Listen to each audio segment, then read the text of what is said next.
The story begins in Tampa, Florida. Mickey leads the young Bobby Saint to an arms deal brokered by a man named Otto Krieg, who speaks with an accent due to his knowledge of 6 languages. Yeah, I like it.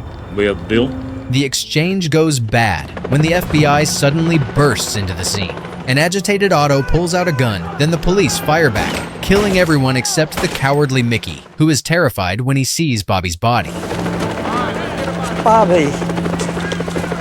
The bodies are taken away, but Otto Krieg stands up unharmed and speaks with an unaccented voice, saying he hated the undercover jobs he's always been taking. Otto Krieg is really revealed to be Frank Castle, an FBI agent who is just retiring. This case had been his last, and he was upset at the death of the young man. Have fun in Puerto Rico, man. Say hello to your folks.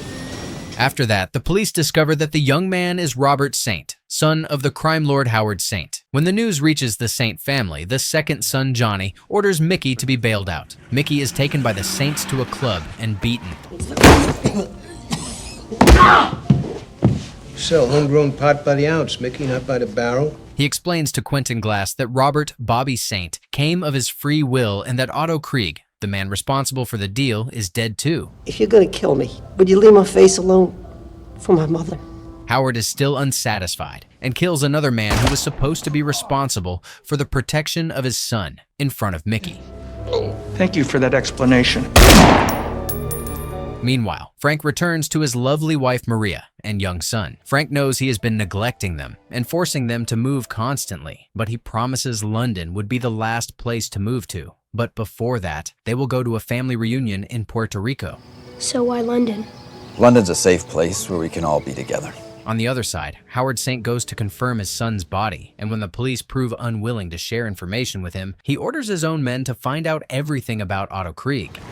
With what you're paying, Howard will know everything there is to know about Otto Krieg. At the funeral of his son, Quentin informs Howard that Otto Krieg was a fake and that his real name is Frank Castle. Howard orders to kill him, but his wife Livia adds that the whole family must also die. Howard agrees while Johnny decides to go to Puerto Rico with the other assassins. The assassins arrive just in time for another family outdoor beach party.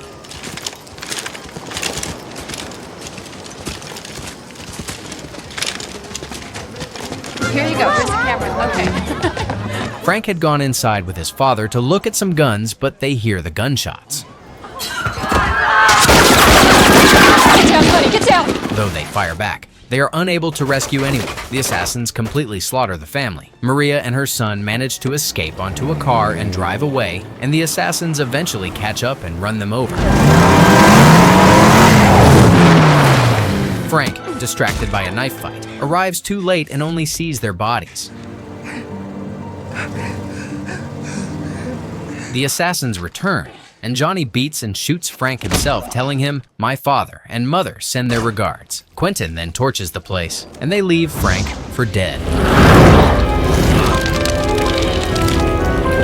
Not knowing that the explosion actually blasted Frank into the water, they return to the Saints and Sinners Club, where they celebrate their revenge, and Howard gives Livia a pair of diamond earrings to celebrate. Going back to the shore, Candelaria, one of the Castle family's friends, rescues Frank, and after recovering, he takes him back to the Castle house. Frank picks up the guns his father had been showing him, as well as the t-shirt with a skull that his son had given him.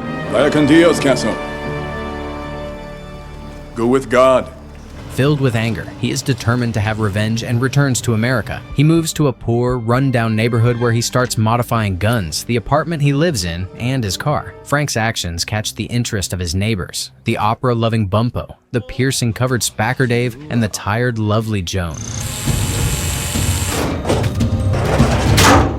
In the night, Frank kidnaps Mickey and threatens to burn him if he does not tell him about the Saints. Stay away from me, Castle. I have friends, you know.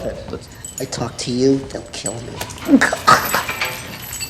In the beginning, Mickey refuses, but Frank fakes the torture using an ice pop, and Mickey starts screaming, which badly frightens Frank's neighbors. Mickey eventually gives in, telling him that Howard Saint relies on 2 Cuban brothers who control all gambling and prostitution up and down the Gulf Coast. They give the money to Howard, who transports it to his banks in Grand Canyon and washes it. For the love of God! Frank releases Mickey, who discovers he was never really hurt, and freely talks about the Saints, whom he claims he hates. With the information about the family's schedule and their closest friend Quentin Glass, Frank starts following them and taking photos. He learns about Howard's golf schedule, Livia's movie nights, and Quentin's secret life. Afterward, the date of death removed. After that, Frank confronts his former police inmates in front of several reporters, asking why nobody was arrested for his family's death, learning that the police were too afraid of taking the Saints head-on. If you know the word, tell me, because I don't. Frank takes matters into his own hands. He sneaks into the Saints bank building and orders the bankers, by gunpoint, to fill up a suitcase with money. The rest of it, he throws out the window, which draws in a noisy crowd trying to catch the money. Frank confronts two of Howard's hitmen and kills them. Then he escapes easily into the crowd.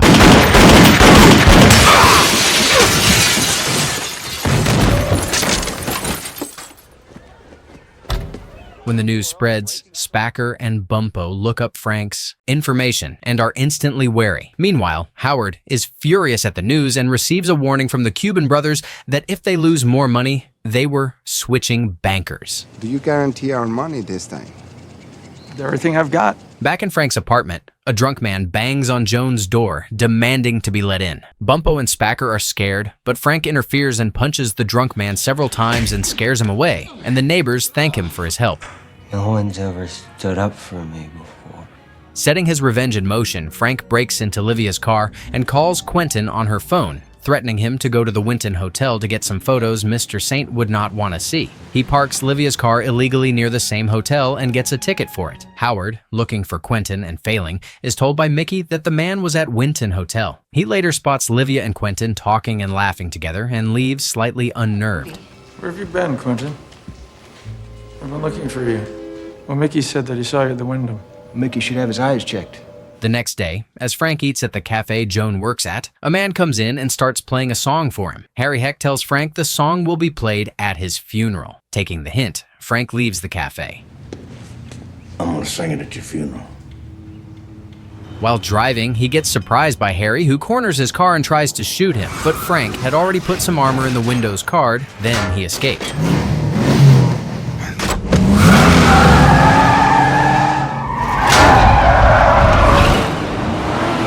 A car chase followed, and Frank had a terrible accident while trying to avoid a little girl. Then Harry catches him, but before shooting him, Frank grabs a knife and uses it to kill Harry.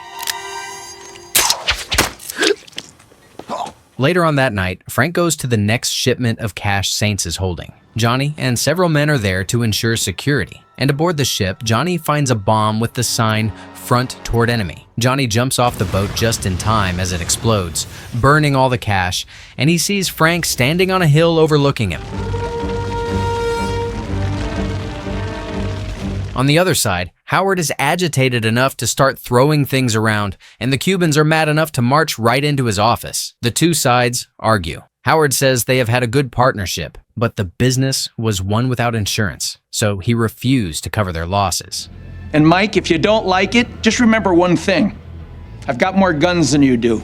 Before the brothers leave, he warns them that he has more guns, but that was actually a bluff. Now willing to use all his means no matter the cost, he tells Quentin to call the Russian. Meanwhile, Spacker asks Frank to help because the man after Joan is in her apartment. At first, he closes the door on him, but reopens it seconds later and goes to the apartment where he finds Joan and Bumpo. They're preparing a meal. They invite him for the meal, and after saying what they are thankful for, they eat.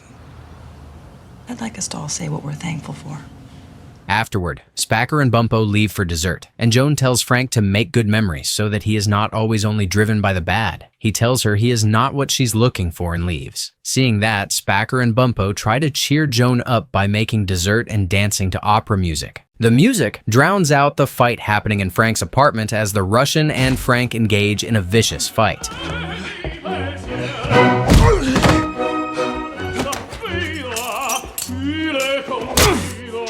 The fight eventually leads into the other's apartment, terrifying Joan and the others. Frank soon emerges victorious by scarring his face from hot boiling water and tackling him. but injured, and the three neighbors try to patch him up. Meanwhile, Howard's men discover the corpse of the Russian and head up. Joan and Frank hide in a secret room underground, while Spacker and Bumpo remain to deal with the men. Quentin questions the two and even tortures Spacker, pulling out all his piercings painfully. But Spacker insists on not knowing where Frank is. Quentin finally believes him, and after leaving one of his men to report if Frank returns, he leaves. When Frank recovers, he quickly kills the man. Then asks Spacker why he would help him. Spacker answers because they're neighbors and family. Bumpo takes him to the hospital while Frank prepares his arms again. Much to Joan's dismay, she asks how he's any different than the Saints. Frank replies they have something to lose. Joan realizes part of Frank's idea was to be killed in battle. Again, Frank breaks into Livia's car and sets up the same trap for Quentin. Mickey, under Frank's orders, shows Howard the ticket in Livia's car at the Winston Hotel. Howard remembers that Quentin was also there at the time. He becomes suspicious and heads to Quentin's home. Meanwhile, as Quentin leaves his home, Frank breaks in. Howard goes in later and discovers the earring in Quentin's bed. When Quentin returns, Howard greets him at the stairs, startling the man. Howard tells him a story of how one person accuses another of cheating by breaking into their home, moving their furniture, and throwing a knife in the middle between the people involved. As he talks, he moves Quentin's furniture and throws a knife on the coffee table. Where were the two of you going to do it next time? The Wyndham? Quentin claims rightly that he never took a penny from Howard, who laughs and calls him a good actor. When Quentin refuses to pick up the knife, Howard swipes him with it, snapping about how Quentin thought of him like an idiot because Howard treated him like his brother. Howard stabs Quentin to death. Don't do this again! Don't! When Livia returns home, she sees Howard throwing her things on the floor. He tells her he knows about her and Quentin. Upon seeing Quentin's body by the doorway and when shown the ticket by Winston Hotel, she tells him that Quentin was gay. Quentin was gay. You'd say anything. Howard does not believe her, only slapping her and dragging her out to the car. He reminisces about their history and her former prostitute status before they stop at a bridge, and he throws her over the side of it onto train tracks, where she is quickly run over.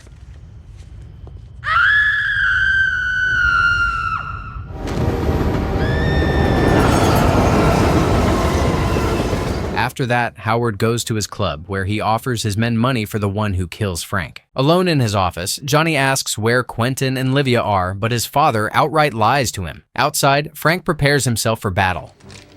In certain extreme situations. He kills Howard's guards, then sets bombs on several cars and sneaks into the club from upstairs. One of the men orders champagne from the small lever, and Frank sets a bomb in the bucket he sends up. When the bomb goes off, Frank rushes in, shooting anyone still left alive.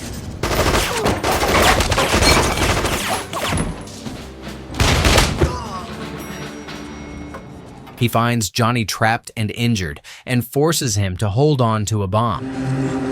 Don't leave me like this. Don't leave me like this.